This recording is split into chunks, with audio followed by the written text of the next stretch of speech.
This December send-off is an opportunity for the Fletcher community to come together and recognise those students concluding their time at Fletcher here.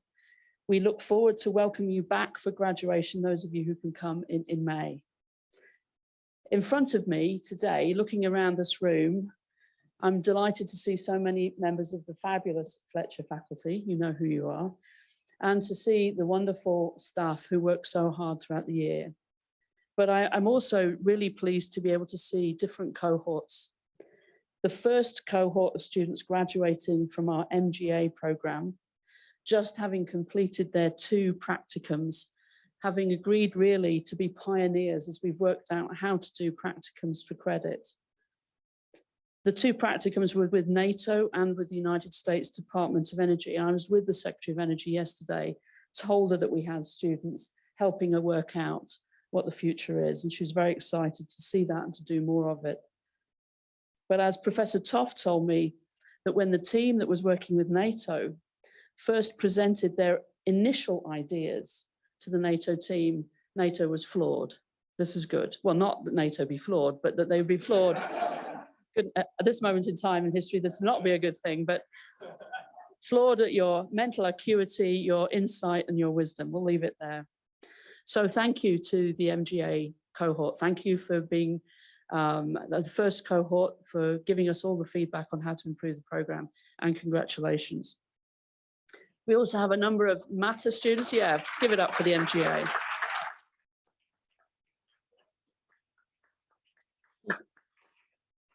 We also have a number of Matter students who've completed their coursework at Fletcher this fall and have entered into internships, and so we're saying farewell to them, and also to a number of exchange students who've come from all over the world, including from Shanghai, Paris, and Geneva.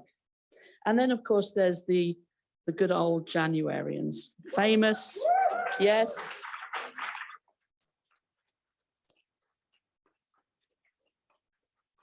I always think it sounds like a spin-off of Game of Thrones or something, like the Januarians, right? I mean, but clearly there's a comic book or manga, you know, series to be written about Januarians, but you are famous within Fletcher's folklore, and for a reason. You're a little offbeat,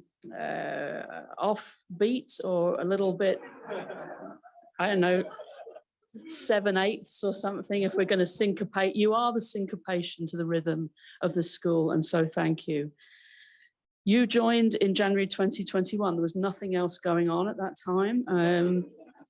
We knew how to operate the school under pandemic conditions. You were just, you know, the latest of our guinea pigs. But seriously, you took a bet on yourselves and us at what was a difficult time, and you have strengthened the school, and you have been a great boon to the school. So thank you very much.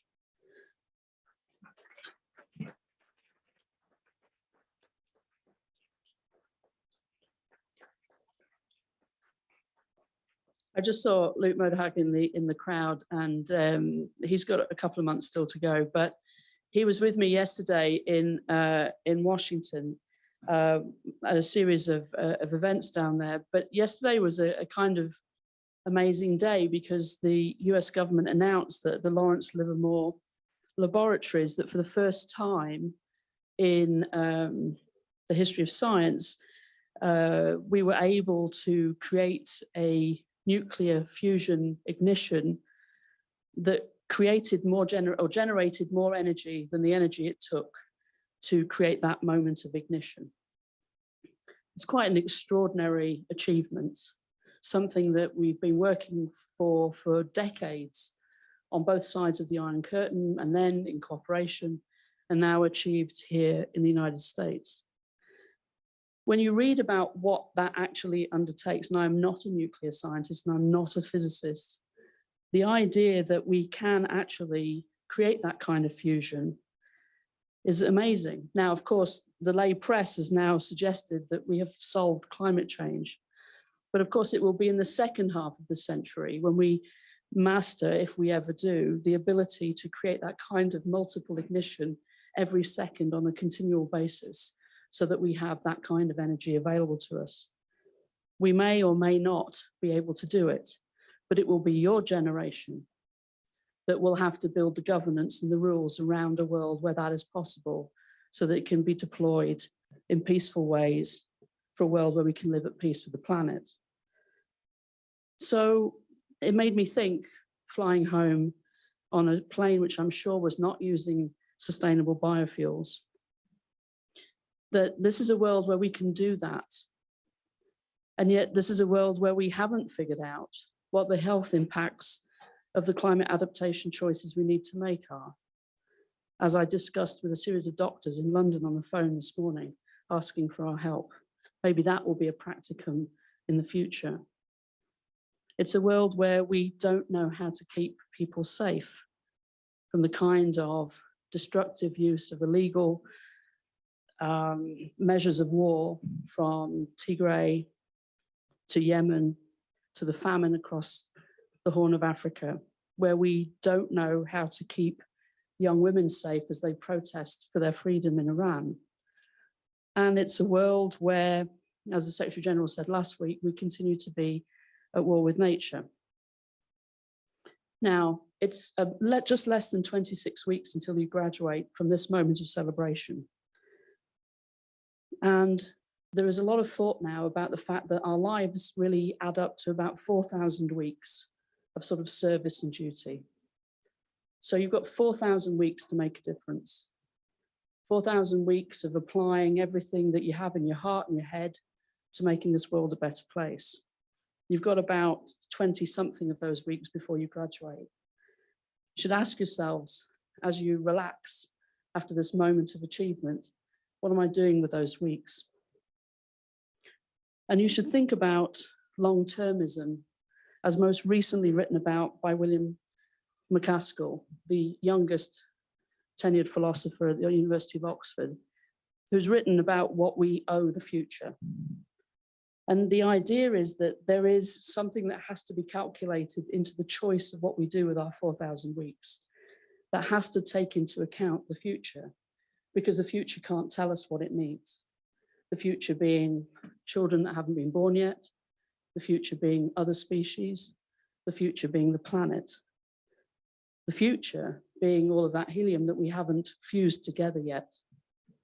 So we are long-termist in the fact that we can use our science to create such extraordinary opportunity, but we are as yet not long-termist enough in the way in which we choose to use our 4,000 weeks.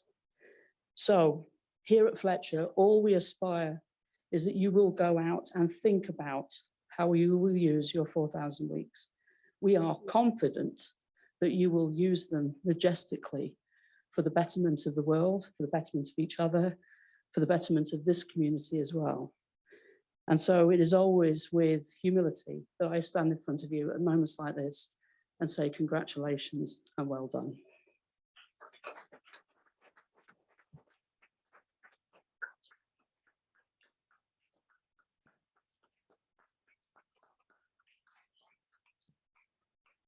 So I'm going to shuffle off now and sit down here and put you in the wonderful hands of our faculty speaker. And I'm pleased to introduce today Professor Carolyn Gideon, who is, as you know, our Assistant Professor of International Communication Technology Policy, as well as being the co-director of the Hitachi Center for Technology and International Affairs. She's a valued member of this community for many years. She's played all kinds of important roles in service to this community, and her work focuses on policy, access, industry structure, communications, information, technology, right at the heart of everything that is transforming our society in front of our eyes. Carolyn, the floor is yours. Thank you.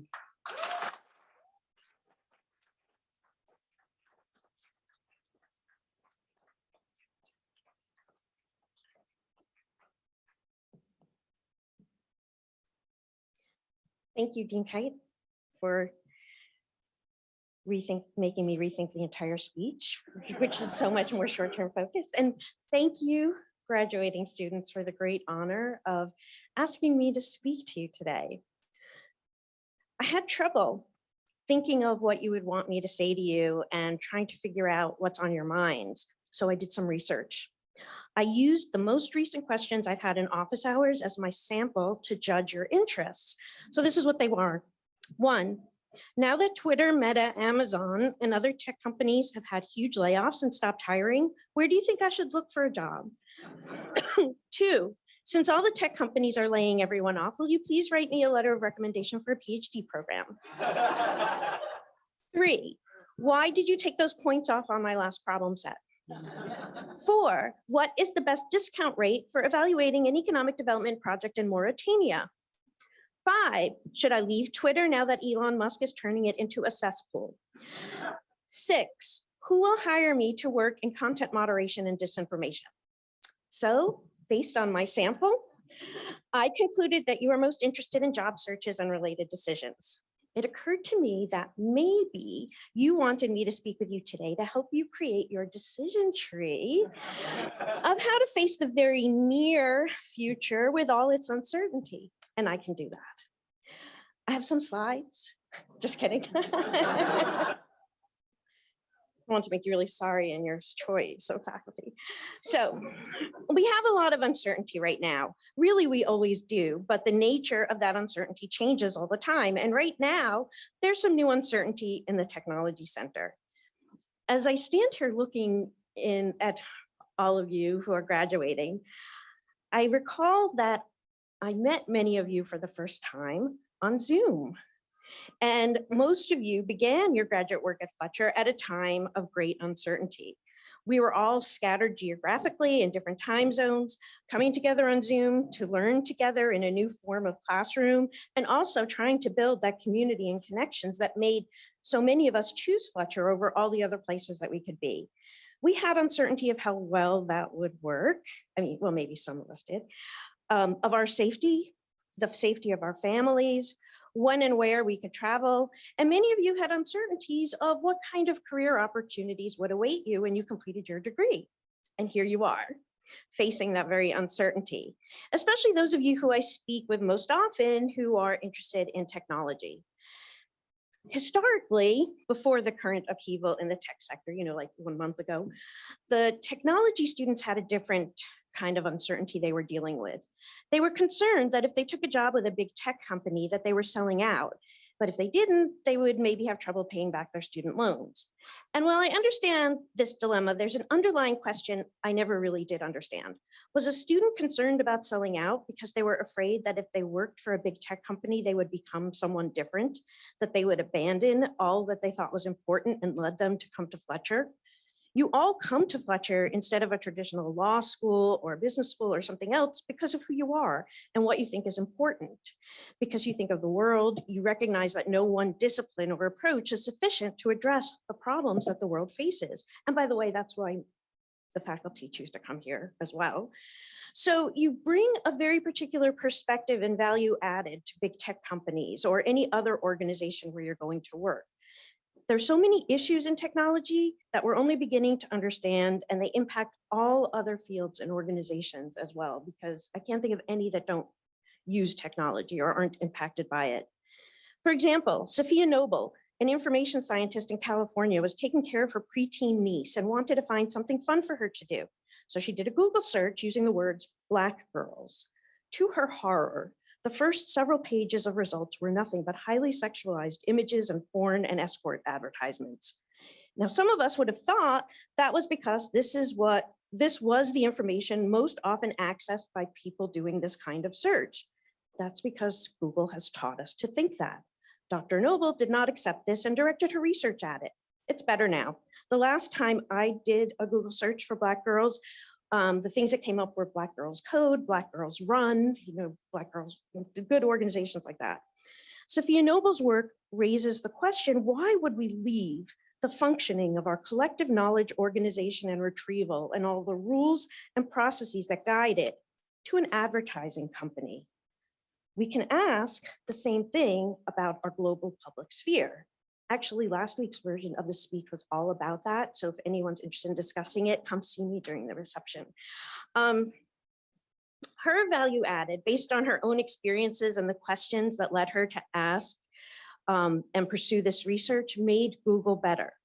Several of our Fletcher alums have had this kind of positive impact on big tech companies from within. When Jen Whedon worked on Facebook's security team, she was the leading force behind pushing Facebook to acknowledge its role in the disinformation that was spreading in the lead up to the Brexit vote and the 2016 US presidential election. And ultimately, she became the lead author of the Spring 2017 Information Operations Report, which some of you had to read in one of my classes. Loved reading. Miranda Bogan, the founder of our Tech at Fletcher Club, when she was a student here, has been working for Facebook, helping them modify the newsfeed and advertising algorithms to prevent illegally discriminating advertising so that men and women are not shown different salary level employment opportunities. And users are not shown real estate advertisements for different neighborhoods based on their color and race. Another alum, Connor Sanchez, works on Facebook's policies related to hate speech and human trafficking. Elise Dick wrote her capstone on upholding human rights on digital platforms. Now she works on augmented and virtual reality products at Meta, and she brings this human rights interest and knowledge and concern there, making these products better. Every time one of my students takes a job at a big tech company, I do a happy dance. Every time these companies make a decision in the right direction, it's because their employees can push them in that direction. And when they can't, they leave those companies, as our alums in the trust and security division at Twitter recently chose to do. And they'll bring their value added elsewhere, as will you. There's still so much to do, and as things continue to change and evolve, there always will be. I'm working now on the role of social media in uprisings and also on how we can have the opaque algorithms in the digital world and decisions everywhere actually comply with our laws. My colleagues are working on privacy and cybersecurity incentives. My students are researching disinformation, memes, propaganda, the capacity for digital development in rural areas of developing countries, among other things. The more discouraging the news, the more helpful the work that happens here. And then you take it with you to address these problems. And some of this will happen within the big tech firms, and some of this will happen within new, small, unknown firms that may one day become big in due course. Some will happen in governments through regulatory action or other incentives. Some will happen from the NGOs. There are many organizations that need your particular Fletcher value added. This is what you have prepared for, what you invested your time in graduate school for, and none of the current trends will prevent you from getting there. There are many possible trajectories, and you will find the one that works for you. You know how to handle uncertainty. We do teach that here. Amidst all this uncertainty and all the value that you bring, there is one thing that will never change. We will still be here, following your success, rooting you on, and offering you support. And if you were in any of my classes, I'll personally take credit for everything that you do. It's all good. So congratulations, graduating students. We know that we are going to continue to be proud of what you do.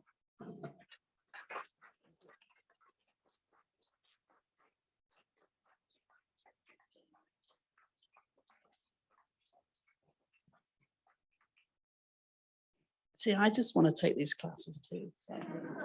Thank you, Caroline.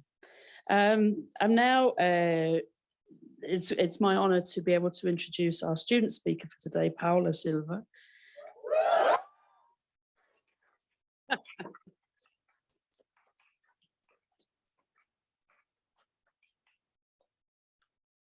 Wow, how many drinks did that cost? No, I'm joking.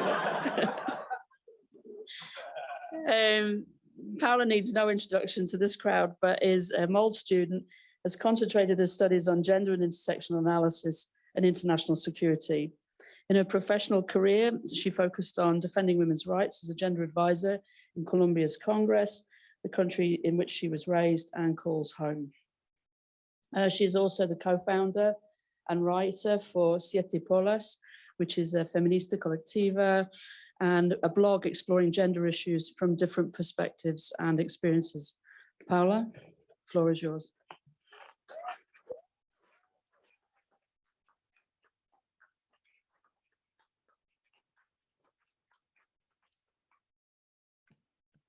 Thank you, Dean Kite.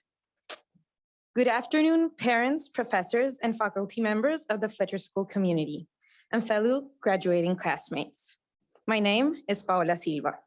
I'm a Latina, Colombian, feminist MALD, who concentrated in gender and international security. And I have to say that I am very grateful to be standing here before you. There's always a certain uncomfortable pause when I tell people I'm a gender MALD. They're thinking, oh, how is she going to sustain herself? But they say, oh, that's very cool, gender. But that as it may, for me, choosing to be a gender MALD is far from uncomfortable. It's a passion, a profession, a vocation, and my life's mission. Professor Masurana always says, every time humans are involved, it is deeply gendered. Every time humans are involved, it is deeply gendered. And it is, because everything is gendered. From the discussions we have in Mugar Cafe, to the climate disasters, to the peace negotiations, to the security reforms, and me standing up and giving this speech today, among many others. In 1934, 3 women graduated Fletcher in the very first class: Barbara Damon, Helen Fisher, and Tilma Maddie Kistler. Thanks to Barbara, Tilma, and Helen today, I am proud to say that more than half of the graduating classes are women, and that there's women leaderships in clubs and all activities. And even since 2019, Fletcher is led by a woman, a queer woman, and we have to celebrate that.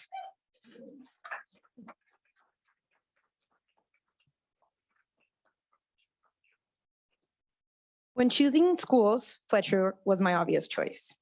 The existence of its gender intersectional analysis program showed me a place where I fit in. I wanted to focus on gender while doing international relations and learning about international security. It opened me up to a scholarship that followed feminist philosophy, but that was also tangible in public policies and implemented in professional activities. I value its attempt to mainstream gender in all classes, and although there are still many challenges in representation and in recognizing diverse voices and institutionally seeing gender further away from the binary concept, I still believe Fletcher is the best place to be while being pushed back and generating debates. Gender analysis has taught me to recognize the way intersections of gender, race, and class shape institutions and society. It has taught me to think critically about how behaviors and patterns that appear normal or natural on the surface are often overpinned by power dynamics. Gender analysis became my further than an activity. It became a way of living and questioning every decision I choose in life. It is not a coincidence that the Gender and International Affairs Conference is the largest student-run conference at Fletcher, and one of the best in my biased opinion. Fletcher is a place where the question of gender can be claimed and where difficult questions can be asked. Fletcher is a place where in the leadership class, we ask about decolonization, where in security classes, we bring up gender-based violence, and where economics is not just a concept that we buy, but more one that we question. I am forever grateful for having the opportunity of diving into these types of conversations. At Fletcher, I have met many amazing people. Professors that worry and engage with my learning processes, classmates from all over the world, always open to conversations, and friends that became family. I want to thank you all so much for this amazing time.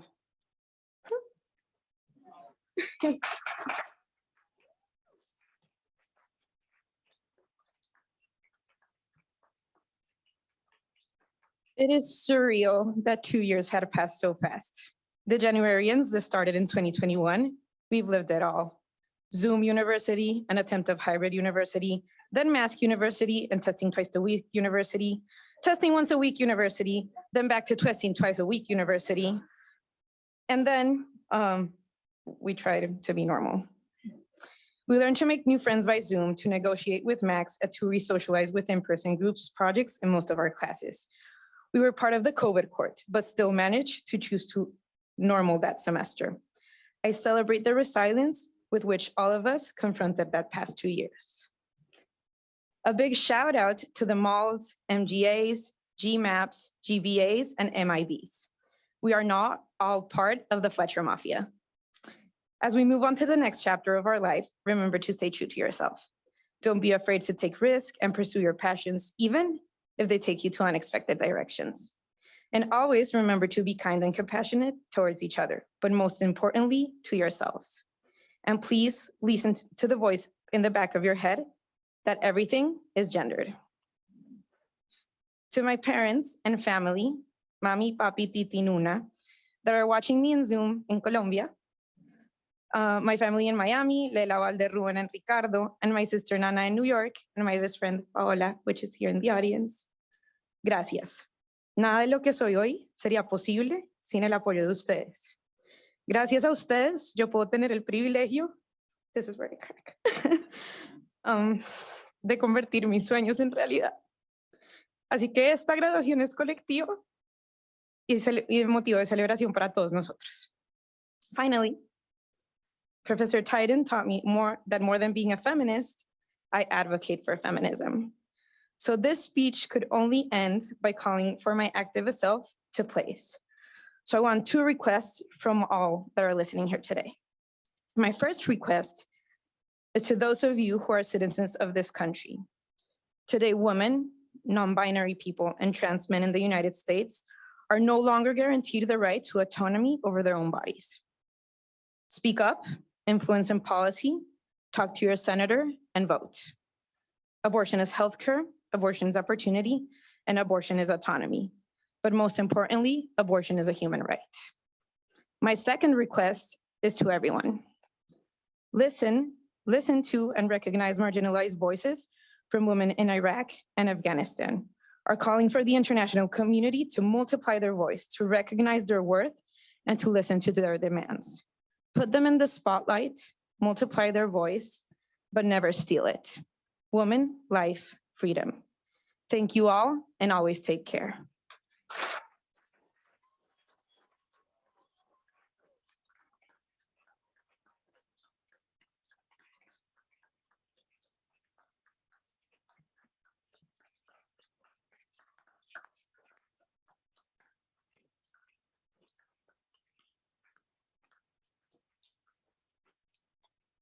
Wow, Paola. Estamos tan orgullosos de ti. Well, it's hard to follow that, but our alums are up to it. So it's my great pleasure to welcome back to Fletcher somebody who's an important part of this community and no stranger to us, John Harper, class of '85, now fulfilling many roles within his community and professionally, and a very, very important part of the leadership of SERP and a great ally and leader working alongside Professor Gallagher, Dean Gallagher, and everybody involved in the centre. Class of '85, looking very good for it, I have to say. Now a senior renewable power finance executive, an investor, an advisor, exemplifying how Fletcher graduates go off and work at the intersection, in this case of business and sustainability, working locally, working nationally and globally. He's a partner with Clean Energy Venture Group, a managing director of the Carradine Group, sourcing tax equity investors, and a co-founder of Cedar Energy Investors, which develops and owns distributed commercial solar projects in New England. So it's always wonderful to welcome back alums to speak at this occasion. John, thank you for all that you do for our community. The floor is yours.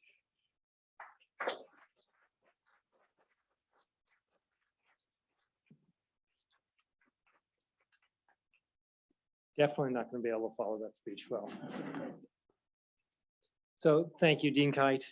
Thank you to the students. Congratulations. That's amazing. You're very close. It's going to happen. So I'm humbled. I'm honored. I've always been on that side of the room. To be down here when there's actually people in the room is a very strange experience. Earlier this fall, I joined Professor Kate Skarnick, Energy, Entrepreneurship, and Finance class to talk about climate tech investing. Her TA, your classmate, Brennan, helped me arrange a get-together with some of you in Davis Square to get an update on the job transitions. I graduated in '85, so it's been a few years. So there are a few things that are easier. Internet searches, apps like LinkedIn, Zoom, WhatsApp. did not exist. I would have loved to have had those. But other aspects endure. You're still developing world-class communication skills in trying to describe what the heck is a mold, especially someone outside of this building. Same with finding that first job after Fletcher. What am I supposed to be doing? Fortunately, your global perspectives, your training, your desire to tackle real world-class problems are also impressively strong. And the Fletcher network remains one of your vital tools. So these will be your superpowers going forward. So 85 puts me in the traditional, the transition between paper and electronic. So at Fletcher, I had to read the print editions of the foreign newspapers in Giddens Library. Most exams were on paper. At my summer job, there was this amazing machine called a fax machine. Behind a wall, you had to get a key, 100 people lined up for it. I wrote my mold on a compact luggable computer with a screen about this big. It had 512K of memory. I paid extra. That was the premium edition with extra memory. On the career trips, I had a single CV, none of this 15 different types of CVs that you whip off the night before. One for everybody, one ring to rule them all. My first boss trusted paper spreadsheets. Excel did not yet exist. So it's that basis that I can have this piece of paper from 1974. This was my list of future plans of what it was going to be when I was, you can do the math, when I was in 10th grade, when I was 15 or so. So in priority, I was very organized. I'd just taken typing class. So, okay, I was practicing. So I'm not going to go through the lesser ones, but I'm going to start with the top stuff. So number 4, and there I go to work in number 1. Number 4 on the list, find an interesting job. This often gets translated as, what do you want to be when you grow up? Really an annoying question, especially if it's your parents asking you and you really have no idea. Benjamin Story and Jenna Silverstory wrote a New York Times article this summer about the art of choosing what to do with your life. They cite a Plato dialogue about whether the pursuit of virtue or of pleasure is the way to a good life. They describe how Thomas Aquinas proposed 8 categories of human longing and suggested if we want to understand where we're headed, we have to ask questions such as, am I interested in this opportunity because it leads to wealth? Or am I aiming at praise? Do I want glory or power to make an impact? Is my goal to maximize my pleasure? Do I seek health? Do I seek some good of the soul, such as knowledge or virtue? Or is my ultimate longing to come face to face with the divine? I admit that in 83, I did not take this rigorous questioning. I arrived at Fletcher with a general interest in international energy policy and markets. My first semester, like several of the students I met earlier this fall, it was stunning. There was just an amazing list of possibilities of things that I could do. A summer internship as a junior economist at what's now the Development Finance Corporation, or OPIC, and then called OPIC, refined my focus to using private or public sector levers to try and mobilize private sector investments in the emerging markets. But I still needed a job. Like many of you, I cross-enrolled over at Harvard Business School. I took a couple of classes there. So I went to the career library, I checked out the materials. I figured where better than to find out where I can get huge amounts of money for a global company, and the whole thing goes on for that. But they did not have any jobs for me. But I read one bit of pithy advice, and it's simply, don't sell, buy. Don't sell, buy. It's the HBS abridged version of Plato and Aquinas. Choose what you want to do. Fletcher's cornucopia of paths and support gave me the confidence to choose. In my case, I went to Saudi Arabia. A Fletcher alum offered me a summer internship with a Saudi bank. I spent the summer looking at the Saudi non-oil economy. I could write the same paper 30 years later. They're still facing the same issues. That fall, I came back to town, came back to DC. I did a presidential management fellowship at the Commerce Department doing international trade policy. And then after a year, I went back to OPIC, and that's where I really found what's been my abiding passion ever since. It's using those public sector incentives to try and channel, promote private investment in stuff that we're interested in doing as a country. Using those tools to build responsible investments and create jobs and opportunities in the process. After OPIC, or at OPIC, I led financing teams doing projects in Sub-Saharan Africa, in South America, Central America. I led a group that was doing the first investments by the US companies in Russia and other former Soviet Union states.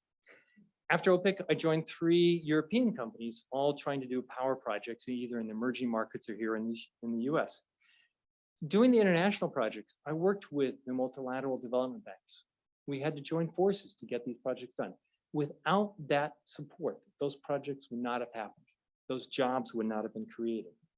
In the US, I shifted over after 2000 to financing renewable power projects, and most recently doing investments in clean tech startups, climate tech startups.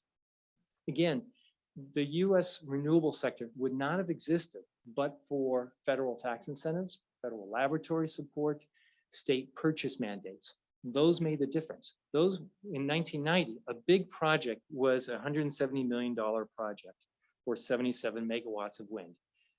That had press governing for weeks.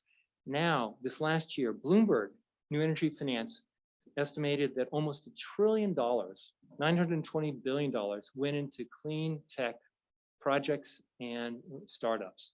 That's huge, that quantum difference. What it's meant is a vast reduction in the cost. And more importantly, it's that growth that gives me hope that in fact we can make a difference on climate change. Without that technology cost drop, we would not be where we are now, where we can see a pathway. It's hard, but we can see it. The landmark US climate legislation this year means we'll be boosting renewable power in this country, but we still need to finance the clean energy transition in the emerging markets. Where's that money going to come from? The large countries have already signaled it's not going to come from us. We're going to continue the same level.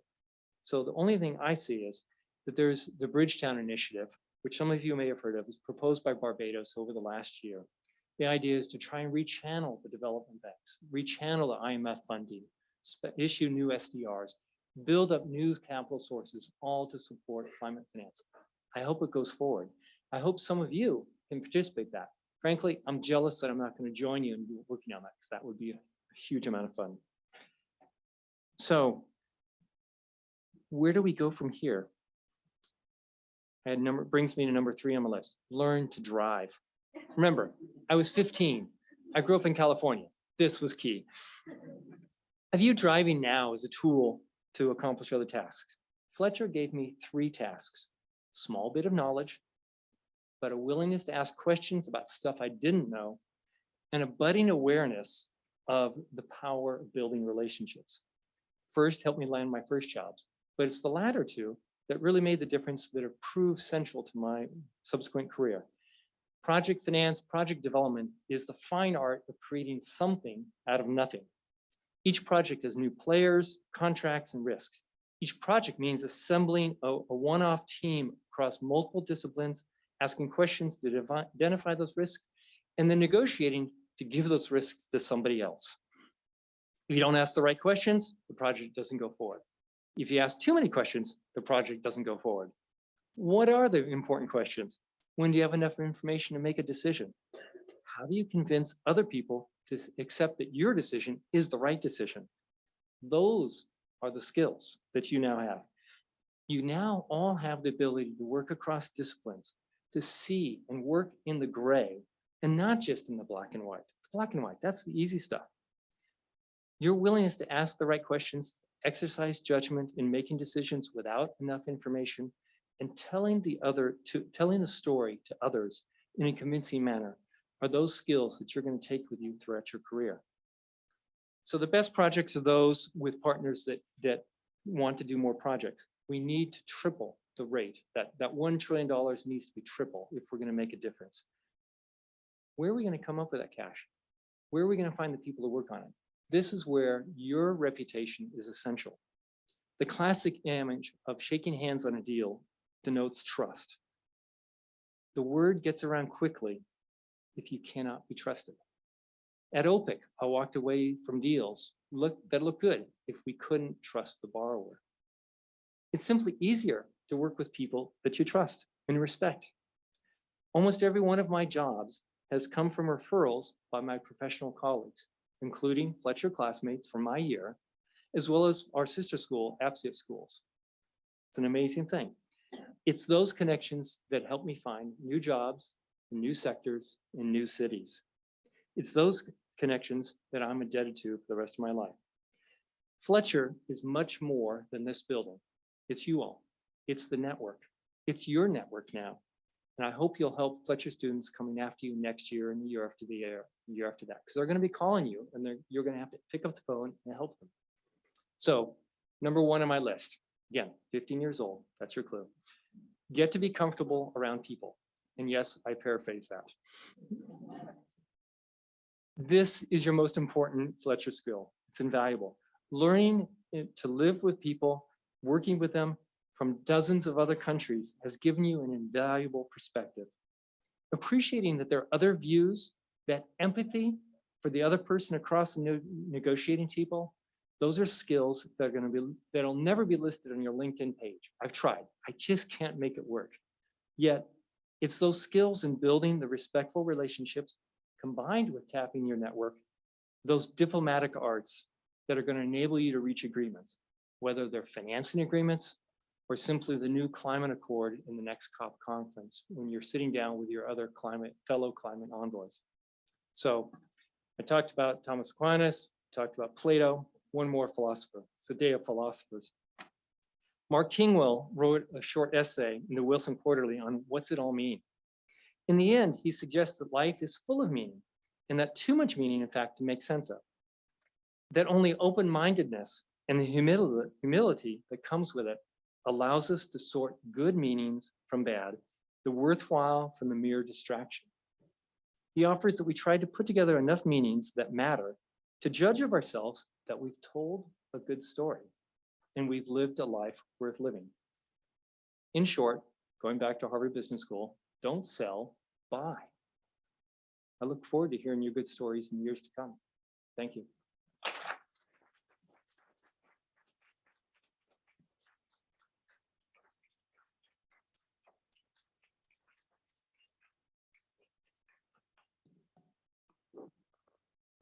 Okay, at this juncture, I'm going to invite the students that we're honoring to line up, to stand up and follow the staff that are going to show you where we want you to come so that we can recognize you.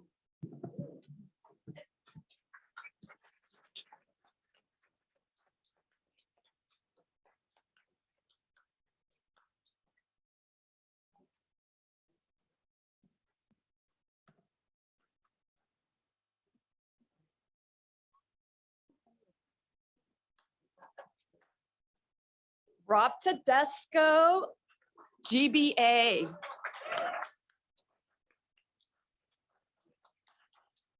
Pauline Jones, GBA.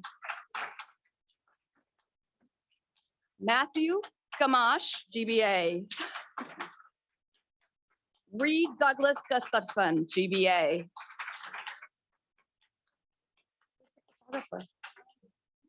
Photographer. Rafael Mariani. Jaquan Lee. Alex Avenazade.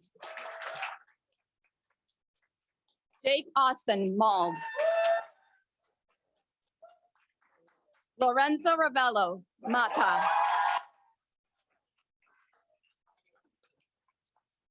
Max Fu MIB. Yu Yun Young Mald. Nishan Kafa Mald. Samantha Robinson MGA. Siddharth Sidrat Mald. Kasidit Jantara Sombat. Megan Sywek MGA. Bryant Wu MIB.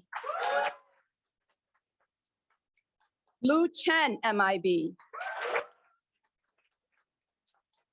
Chester Chen Lin Eng MGA.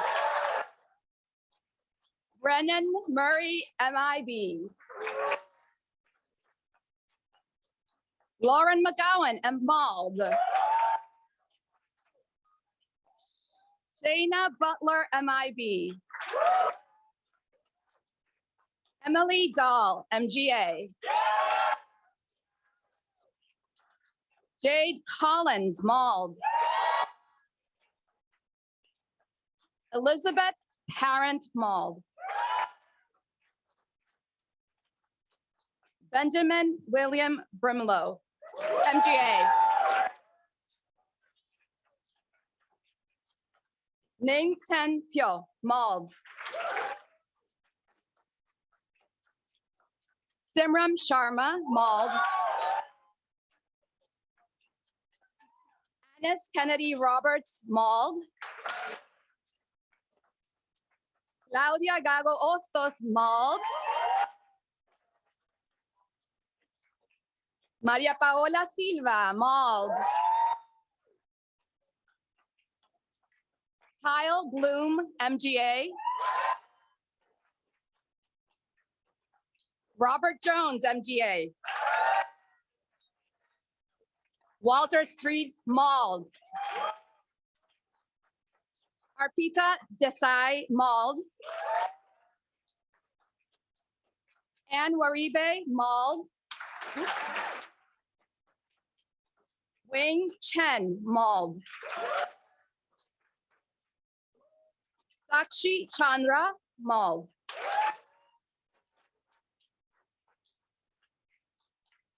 Jingjing Gao, MGA.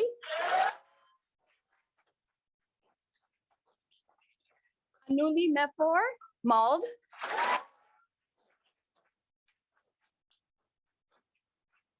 And at this point, I want to take a moment to acknowledge the students who couldn't be here in person with us, but they are joining us online. And I'm going to invite you to turn your cameras on so we can see you and congratulate you.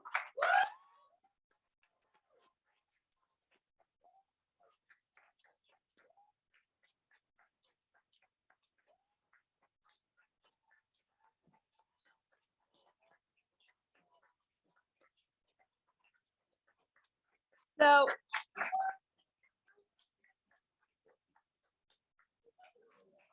as we conclude today's event, I'd like to thank all of you for joining us here today to congratulate our graduates. A special thank you to Mr. John Harper for joining us and sharing his wisdom with us.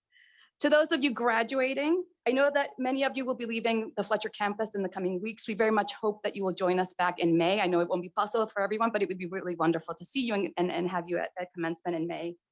On behalf of the faculty, the staff, and the students at the Fletcher School, congratulations. Well done. Take pride. Take pride in how far you've come. You have accomplished so much here at Fletcher, and so you should be really proud in this moment. Have confidence in how far you can go. Never underestimate what you are capable of and the impact you can have in the world. But most importantly, don't forget to enjoy the journey. And as for that, join us now to celebrate you in the Hall of Flags. Congratulations again. Well done.